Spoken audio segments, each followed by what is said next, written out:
Bueno, en la clase de hoy vamos a ver monopolio y capital financiero, ¿sí? Del capitalismo de libre empresa al imperialismo. Son los aspectos en los que van a rondar la clase de hoy. Eh, Como ya Marx había recordado y había adelantado, la competencia capitalista, ¿sí? En el desarrollo de este mismo sistema, lleva a que pasemos de la libre empresa al monopolio concentrado. ¿Qué significa esto? Que en un comienzo tenemos un montón de empresas que actúan en el mercado, pero esta competencia va haciendo que muchas de esas empresas vayan quedando en el camino, quiebren, ¿sí? No sé, cierren su negocio o como vamos a ver a continuación, eh, se fusionen o acuerden con otras empresas para dominar el mercado. Esta competencia capitalista no es más que el premio que recibe el que gana es quedarse con gran parte de ese mercado. ¿Sí? Recordemos que, y como vamos a ver casi al final de este video, el capitalismo sufre de crisis de producción. Esas crisis de superproducción están marcadas por digamos, por un exceso, ¿sí? En los productos y una falta de consumidores que puedan llegar a adquirir dichos productos, ¿sí? Lo cual, en el sistema capitalista, esa producción, ¿sí? Se vuelve en contra del capitalismo. Es decir, la mercancía que el capitalista no vende, ¿sí? No es algo que le va a dar una ganancia. La ganancia viene cuando lo vende. Entonces, al no poder vender ese producto, ¿sí? Esa producción sobrante se transforma en pérdida.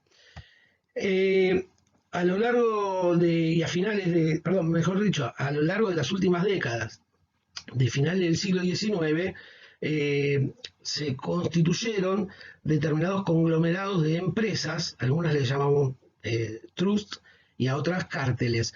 ¿Cuál es el fin de estas uniones de las empresas?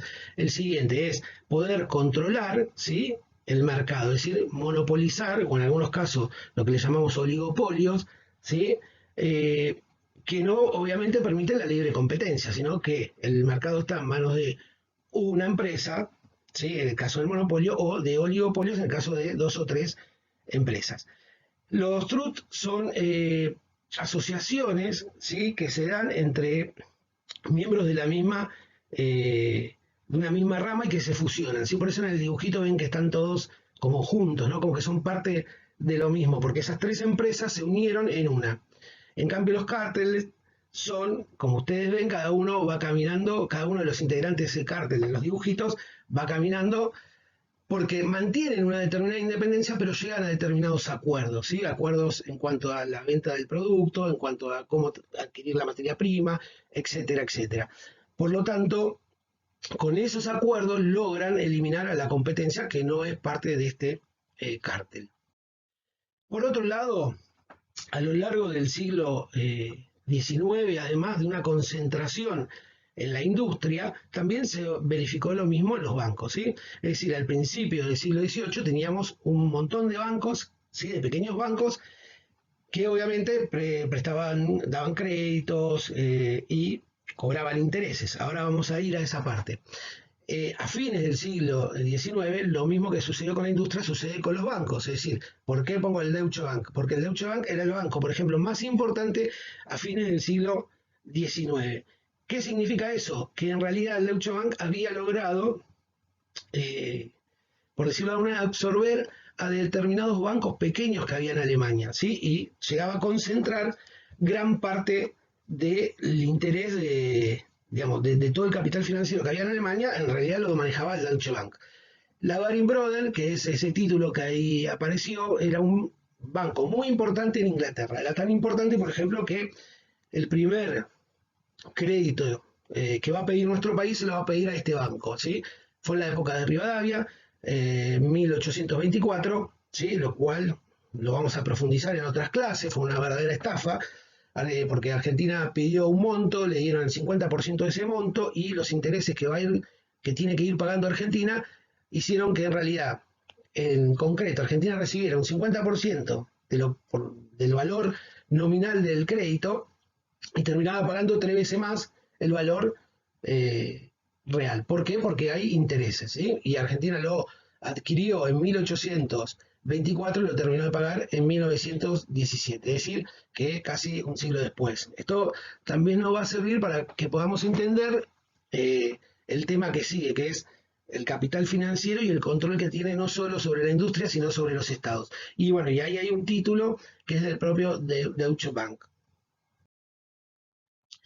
Ahora se va a dar una relación entre la industria y los bancos, ¿sí? Como decíamos, a principios del siglo XIX las industrias fueron la punta de lanza, por decirlo de alguna manera, del desarrollo capitalista, es donde estas industrias que desde la revolución industrial comenzaron a expandirse, daban cuenta de, ¿cómo es?, del avance del capitalismo.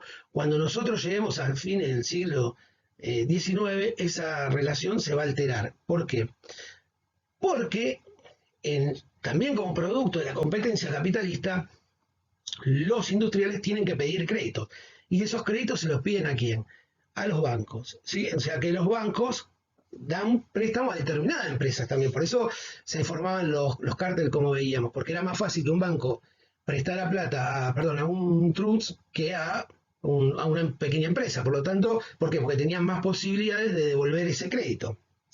¿Sí? Entonces, esta asociación entre los bancos se va a dar con los grandes industriales y van a ir terminando de dejar por fuera del sistema a las pequeñas industrias. Obviamente, a cambio de ese préstamo, los bancos que reciben un interés, ¿sí?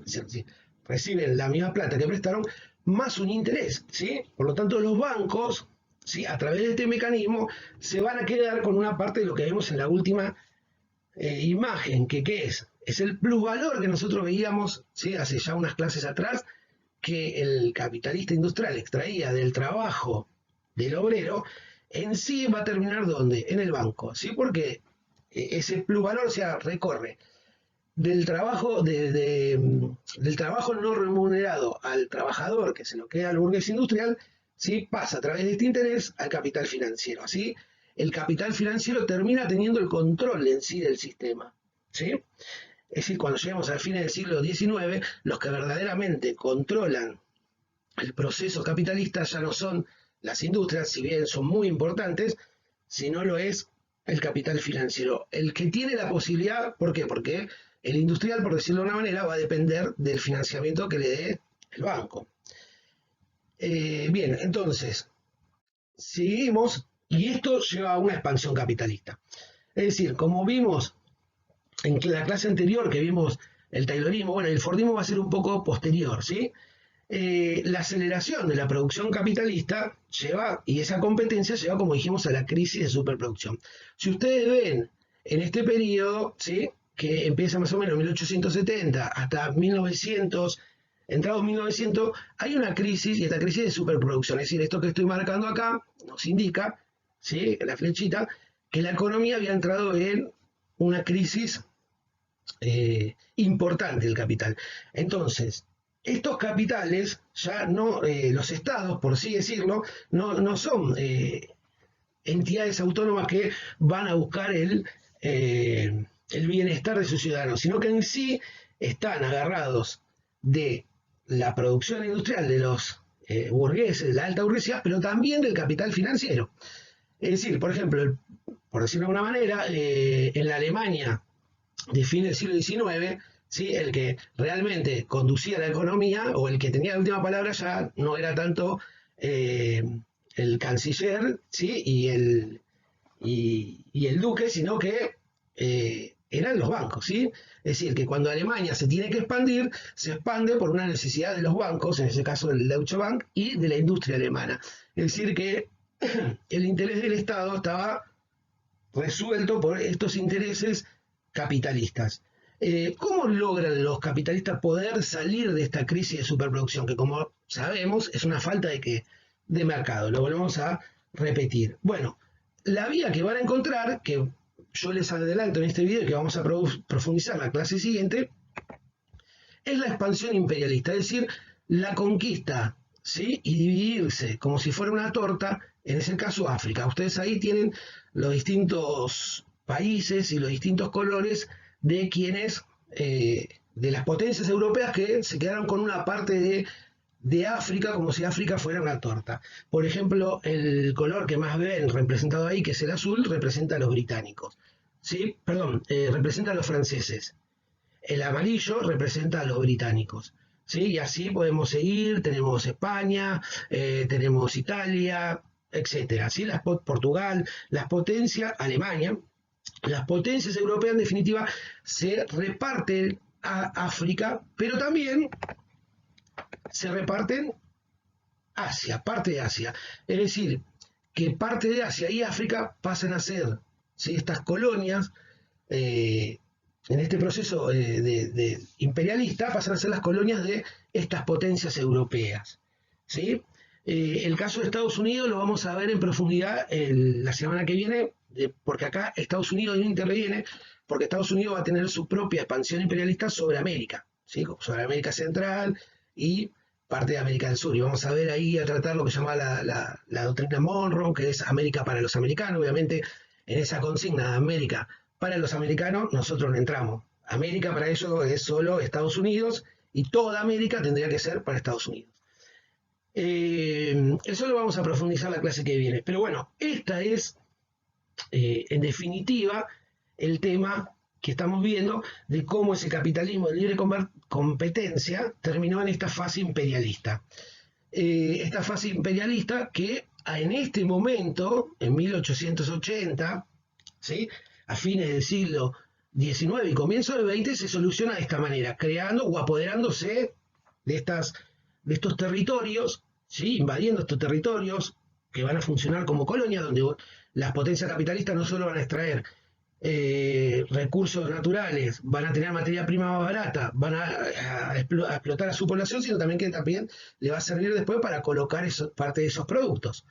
El problema, y acá esto quiero que lo recuerden porque nos sirve para las futuras clases, es qué va a pasar, porque en la próxima crisis de superproducción, que va a ser a principios de 1910, ¿sí?, ahí ya no va a haber más continente que repartirse. Y ahí las potencias imperialistas, al no poder tener forma de crear, de expandirse hacia nuevos continentes o hacia nuevos territorios, no le va a quedar otra que chocar entre sí. ¿Qué significa que van a chocar entre sí? Que se va a producir la Primera Guerra Mundial, una guerra imperialista entre distintos focos imperiales que luchan para ver quién tiene el control del mundo. Es decir, volvemos, y si repasamos todo lo que hablamos, vemos cómo de esa libre competencia, ¿sí?, en la que nació el capitalismo, llegamos a este monopolio y a esta lucha, ya no por el mercado, sino por la hegemonía mundial. Por último, bueno, quería dejarles algunas actividades para que podamos realizar. La vamos a realizar en el tablón de Classroom. Dice, la primera, explique brevemente por qué la competencia capitalista transforma el capital de libre empresa en un capitalismo monopólico. La 2 dice, ¿qué nuevo tipo de empresas surgieron y cuáles eran sus características? La 3, explique por qué para fines del siglo XIX el capital financiero predominaba sobre el capital industrial y controlaba gran parte de la finanza de los estados. 4, por qué la nueva crisis de producción desembocó en una expansión capitalista. Para concluir esto y para terminar esta clase, digo, cuando yo estoy diciendo por qué a fines del siglo XIX predominaba el capital industrial, no es que esto es cosa del pasado. Si uno ve la realidad de nuestro país y en este proceso en el que hay negociaciones por una deuda externa que parece cada vez más impagable y cada vez tiene cifras más elevadas, eso que empezó en el siglo XIX no es que es parte del pasado, es parte de lo que vivimos hoy cotidianamente y sobre todo en nuestro país. Bueno, espero que les haya gustado la clase y cualquier cosa me dejan los comentarios, si hay algo que no se entendió lo volvemos a explicar de otra manera y hasta la próxima y que tengan un buen fin de semana.